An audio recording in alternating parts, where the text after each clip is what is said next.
Bienvenue dans Cap sur l'humour, le podcast qui place l'humour au centre de ton quotidien. Je m'appelle Christophe Tricard, voici ma chronique « Les objets se marrent », des objets du quotidien humanisés qui réfléchissent sur notre époque avec des histoires loufoques. Joyeuse écoute.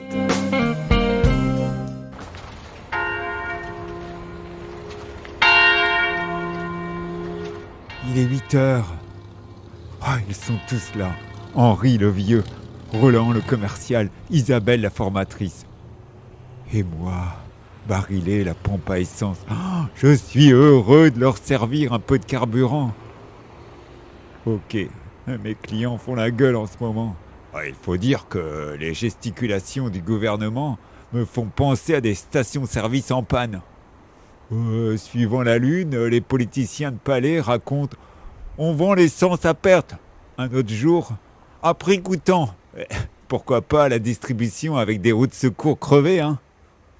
Conclusion, mes clients broient du noir, mais du noir.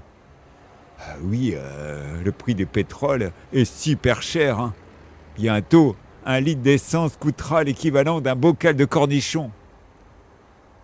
Certains acheteurs râlent et d'autres sont anxieux. Et il y a ceux qui sont pas organisés. Hein. Tenez, l'autre jour, je dormais tranquillement. Le ciel était divinement étoilé, à tomber amoureux d'une collègue. Quand un mec avec sa bagnole bling bling blague est venu. D'abord, s'est empoté de la cervelle à chercher pendant plusieurs minutes sa carte bancaire. Il ne la trouvait pas. Alors pour passer sa colère, il a tapé sur la pompe mon corps. Il m'a fait mal cet enfoiré.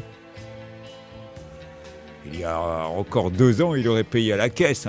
Mais ce service qui générait des contacts humains a été supprimé.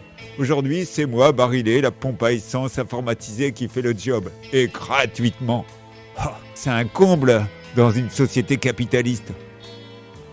Pour revenir à mon acheteur d'or noir...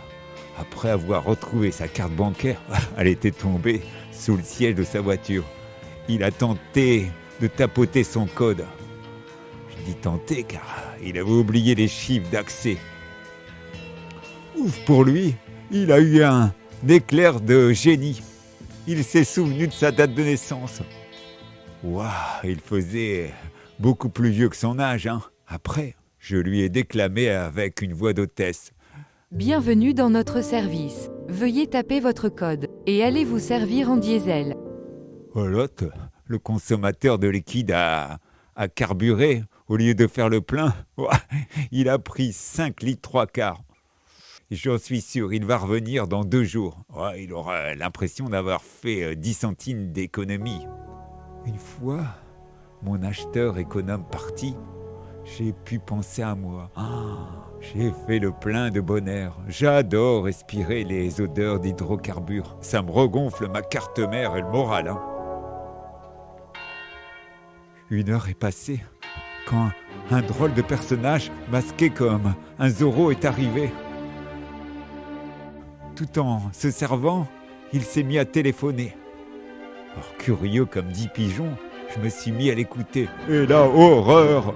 Il racontait un truc ignoble, super dévalorisant pour nous les pompes à essence. Il a dit « L'avenir est dans la voiture électrique. Elle au moins ne pollue pas. C'est bon pour la planète et le taux de carbone. » Alors, devant tant de fausses évidences, j'ai pas pu m'empêcher d'exploser. Je lui ai déclamé avec une voix ironique toujours d'hôtesse. Êtes-vous sûr de ce que vous dites ? Qui va produire de l'électricité d'après vous ? On a déjà du mal à faire fonctionner nos vieilles centrales nucléaires. Ne parlons de l'EPR qui est déjà dans un cercueil, même en Chine, alors 30 millions de voitures électriques même pas dans vos rêves. Je lui ai aussi tiré l'oreille sur un autre problème. Vous avez pensé aux batteries de la rareté, de l'augmentation des métaux précieux et de l'Afrique qui vire la France. Donc Tintin plus d'uranium. Je lui ai relaté également un point qui fait consensus. Produire un véhicule électrique demande beaucoup plus d'énergie et émet 2 fois plus de gaz à effet de serre que de produire un véhicule thermique. C'est le journal, le Canard laqué, Le Monde qui l'écrit. J'étais content de mes explications radioactives. Mon client était convaincu. Il m'a répondu. Merci, monsieur la pompe. Je vais plus écouter bêtement les chaînes d'infos faux. En plus, j'ai lu un truc sur l'autojournal. Plus d'un propriétaire sur 2 d'un véhicule électrique regretterait son achat. Tous les copains distributeurs autour de moi m'ont applaudi. J'avoue, je suis brillant. Mon cerveau n'a jamais de coup de pompe. Bon, c'est fini. J'arrête de vous parler. Je vois un autre client qui approche. Il a une voiture classée top et qui consomme le moins au monde. Super, je vais pouvoir buller en fournissant un minimum d'essence. Mais pourvu que cette voiture choisisse ma pompe, pas celle des copines, hein.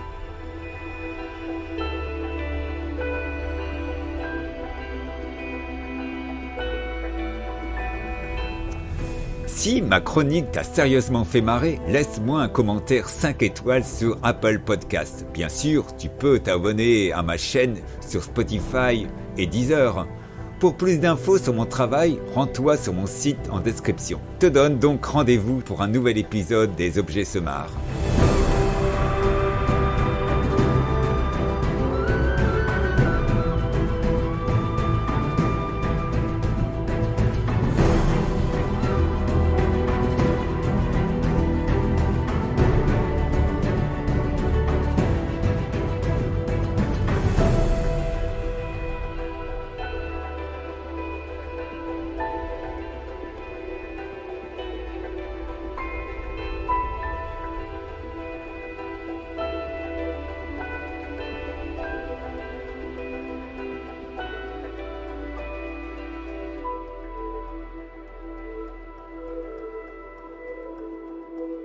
N'oubliez pas votre carte avant de partir. N'oubliez pas votre carte avant de partir. N'oubliez pas votre carte avant de partir.